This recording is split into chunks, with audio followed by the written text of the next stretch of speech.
Well, you know the code of the Trotters. Never let a Palomino down. Blooey isn't a Palomino, of course. Still, it's the principal of the thing. And when your pal is a prince, even more so. And so forth. So, armoured up in the full soup and fish, I set off to Castle Canterlot on a quest to rescue a handsome prince from the clutches of a marriage-breathing dragon. I say, Cheese, I said on the cab ride over to Castle C, were you able to scrounge a feminine conspirator for this evening's wheeze?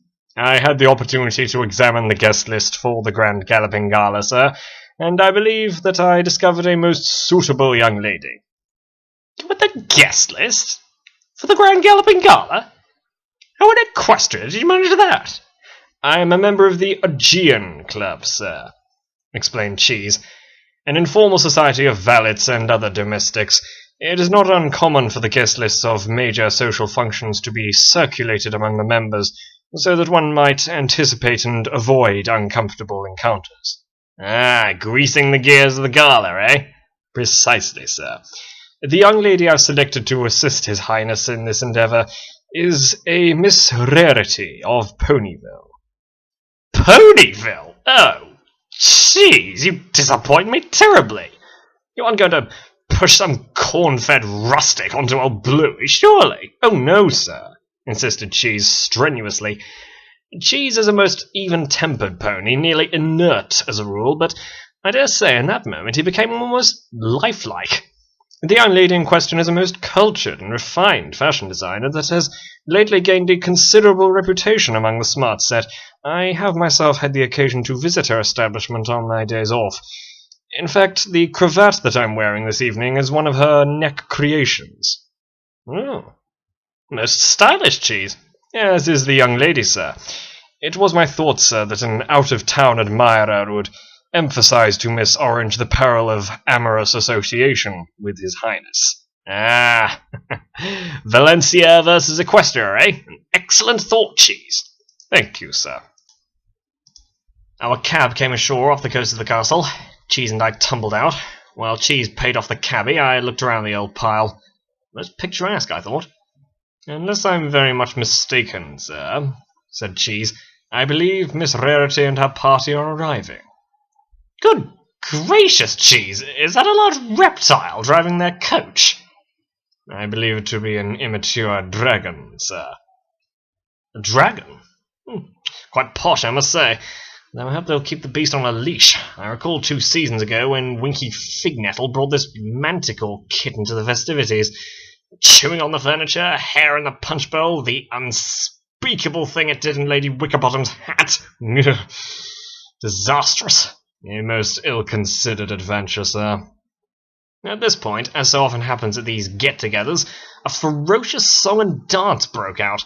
Now, don't mistake me, Barney Trotter's been known to warble a fruity number and twinkle a toe or two after gassing up with a few ounces of the appropriate lubricant, but a fellow would appreciate a little notice when a quadrille is declared and a chorus line comes charging up the path. As it was, it took a bit of fancy stepping just to avoid being driven into the trenches of the dancing cavalry line. When at last a general armistice was announced, I looked about to find Cheese standing at the courtyard gate, deep in conversation with a striking unicorn mare. Quite a topper she was. Cheese had promised a proper blue blood lure, and he had delivered the hot stuff without doubt.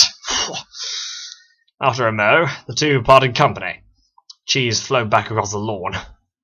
I have directed Miss Rarity to proceed to the Grand Salon, where, if you will recall, sir, His Highness agreed to loiter while waiting for his companion to arrive. Keen on the scent, then, is she? I merely brought to her attention, sir, that there was a distinguished admirer who wished, for the moment, to remain anonymous, but who was greatly desirous of her acquaintance, should she find herself in the vicinity of the Grand Salon. Ah, so the pawns are in motion then, eh, Cheese? All the knights and bishops and castle thingies moving into place? As you say, sir. I believe I observed just now, sir, that Miss Valencia and the Oranges are proceeding to the foyer, where, if I'm not mistaken, Princess Celestia is receiving guests. Yeah, and time for me to put the squeeze on the Oranges then, eh? Eh? If you must say so, sir. I trotted off toward the foyer whilst Cheese flickered away to the servants' quarter. The foyer of Castle Canterlot was a splendidly lit cavern of marble and velvet. Groups of ponies, no doubt recovering from their recent musical excursions, were scattered about. Above all, as expected, the Equus Major loomed over the proceedings from her lair atop the stairs, all sunshine and billowy bits. Below, on the staircase, waiting for their whack of the presents, was a short line of ponies, the oranges among them, moving up slowly. I muscled my way towards them and turned on the old personality. "I say, oranges, what ho?" The elder oranges turned towards me. They appeared disappointed by the view, offering me only shuttered faces. "Sorry, we're closed. Please come again." Young Valencia, though, bless her, was all matey. "Barney, how very pleasant. Mummy, Daddy, this is Barney Trotter. He's a friend of Blue Blood's." At the drop of Blooey's name, the shutters opened, the windows came up, and the red carpet rolled out. "So, you're a friend of the prince, then, Mr. Trotter?" ingratiated Mr. Orange, exuding the old oil. "Always profitable to meet an intimate of the royal family." The missus looked me up and down, as if unsure if crossing a Barney's path was a sign of impending good fortune or miss. She delicately proffered the hoof. "So good to meet you, Mr. Trotter," she whinnied. "You are close to Prince Blueblood, are you?" "Oh yes, old school chums, don't you know? Drank out of the same bottle at kindergarten. Still do on occasion now, come to think of it."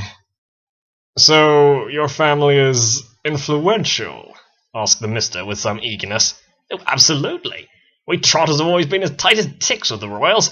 Right on up to the big un herself, you know." "Welcome to the gala, Barnyard Trotter."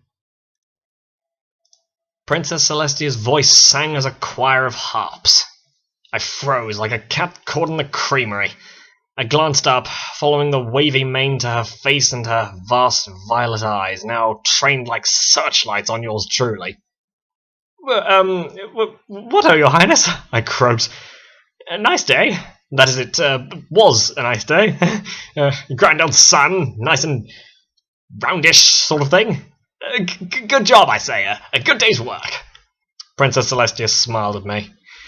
Here's the rummy thing. When my Aunt Coriander smiles at me, there's always in the old gal's rictus a suggestion of, "Whatever shall we do with you, you ridiculous boy?"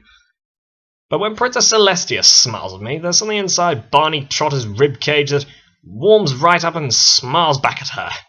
And when her gaze turns away, there's an ache in a place that is normally ache-free. It's something I reflect on now and again in quiet moments. Well, back to business. While the oranges expressed their howdy-doos to Princess Celestia, I turned my attention upon Princess Luna, who I detected crouching in Celestia's shadow.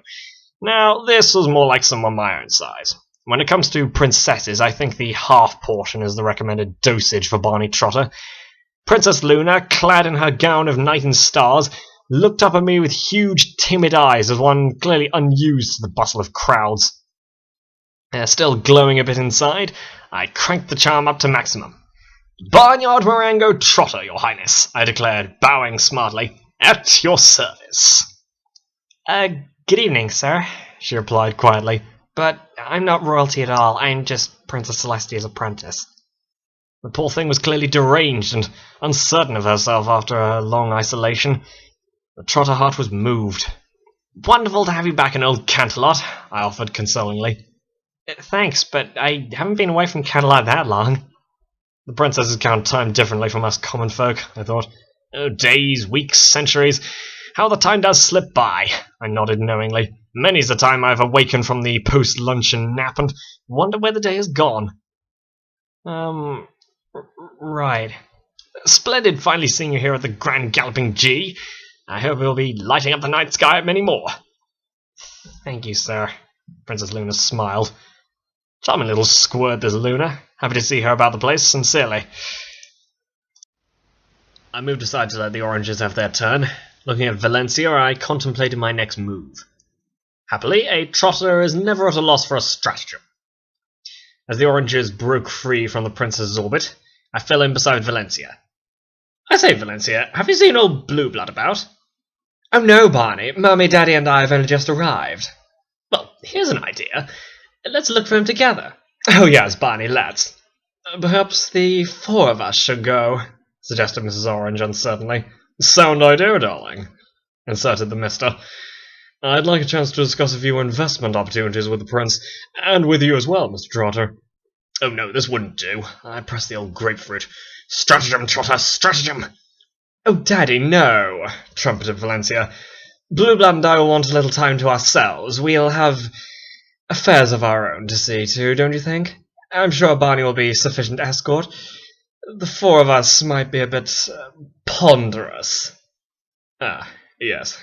Mr. Orange looked a bit deflated. Then he perked up.